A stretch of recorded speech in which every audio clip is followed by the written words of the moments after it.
Bonjour, je suis heureuse de vous retrouver pour une nouvelle narration biblique au sujet de Exode droit, les versets 1 à 12.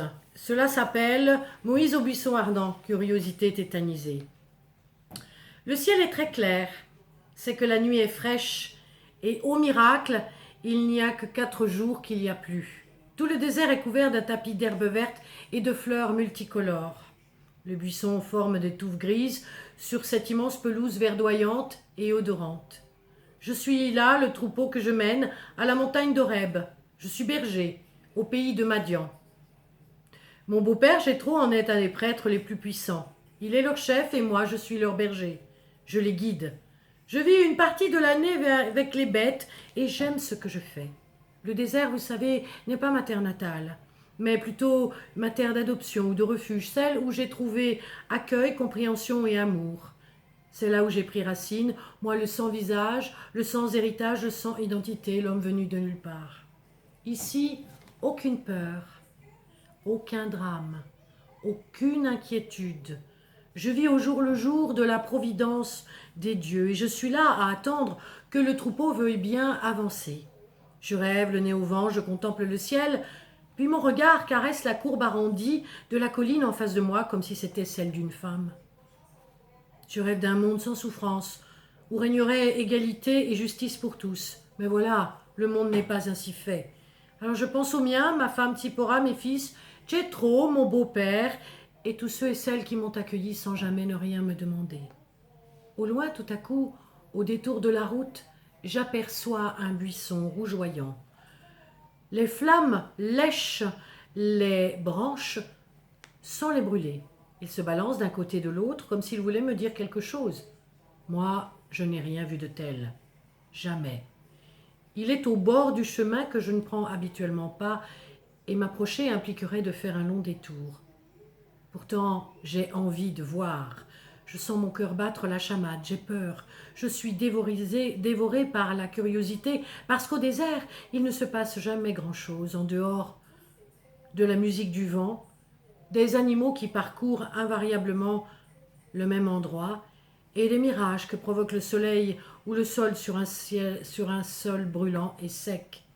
Cela doit être une vue de l'esprit, un buisson qui brûle sans se consumer. Cela n'existe pas. C'est peut-être un mirage qui est provoqué par l'absence, le silence, la soif, la faim ou la fatigue.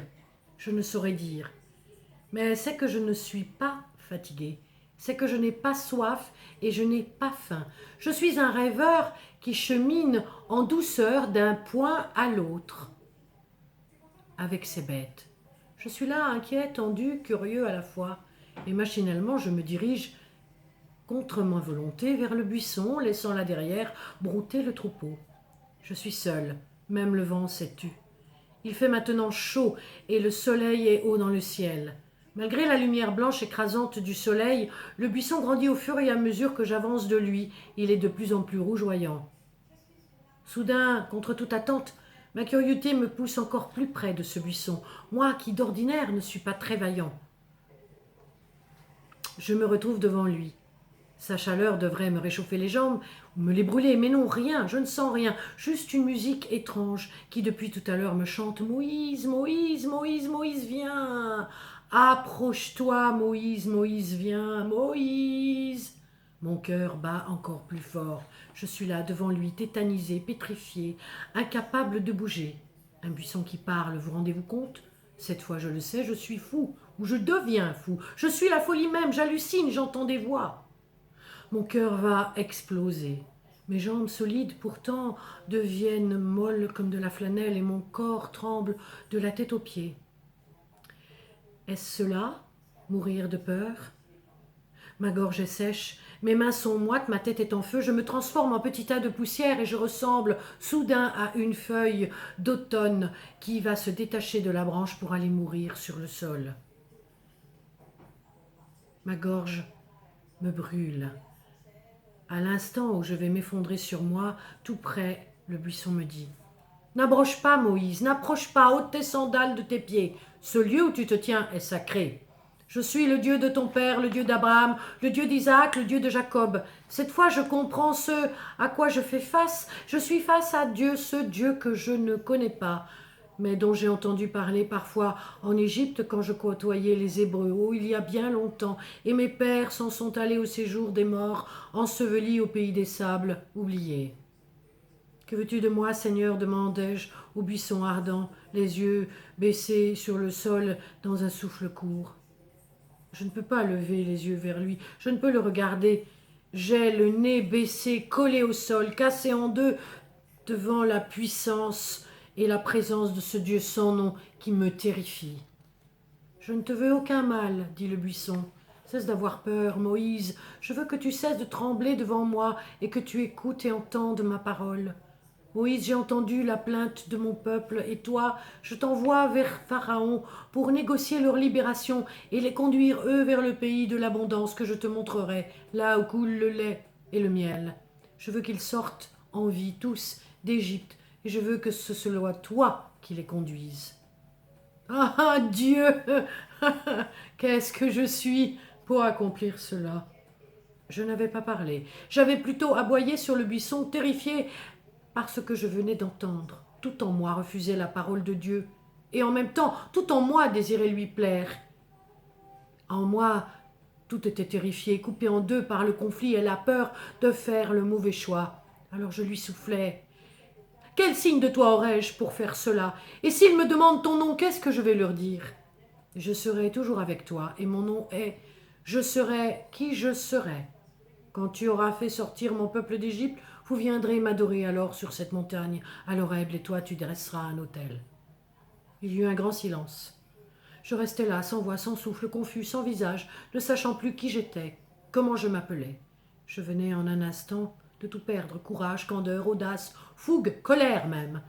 Je venais devant ce buisson brûlant qui parle et qui répond au nom de je serai, qui je serai, me vider de moi-même, de toute ma substance. Non, je n'avais plus peur, j'étais plutôt terrifiée à l'idée de devoir aller parler, dire à Pharaon, moi, Moïse, le berger, sans famille, sans visage, sans racines, sans identité claire, moi le terrifié, désormais, celui qui cherche ses mots sans ne jamais les finir ni les trouver, va devoir faire des discours et convaincre le roi. Et ma peur sous le bras, armé du bâton serpent, symbole de la connaissance et de la sagesse, je relevai la tête, et je vis au loin, comme une délivrance, venir vers moi mon frère Aaron, joyeux de me retrouver. Je me relève doucement. Je m'accroche à ce bâton que Dieu m'a donné. Je m'y accroche comme si j'avais 1000 ans, plusieurs siècles. Et le buisson, quand je me retourne, n'est plus. La place où il brûlait a disparu. Je ne peux rien dire à moins de vouloir passer pour un fou. Je ne m'explique pas. Alors je marche vers Aaron, le serre sur mon cœur, rentre avec le troupeau au village de Madian. Et sans expliquer quoi que ce soit, je leur dis adieu et au revoir. Et je pars vers cet endroit que je connais très bien. Je parlerai au roi et le sein de ma mère. Ma peur se tient tranquille jusqu'à la prochaine fois, instant redouté où il me faudra cette fois la dominer et non pas qu'elle me domine, afin que je ne fasse aucune erreur, que je puisse entrer dans la mission que le je serai qui je serai m'a donnée, devenir à mon tour un négociateur, un libérateur, un guide, un chef, un ami, un prêtre, et surtout un homme qui, au soir de sa vie, laissera derrière lui pour toujours s'en aller sa peur, pour voir Dieu en face et me voir et m'accepter enfin tel que je suis déjà.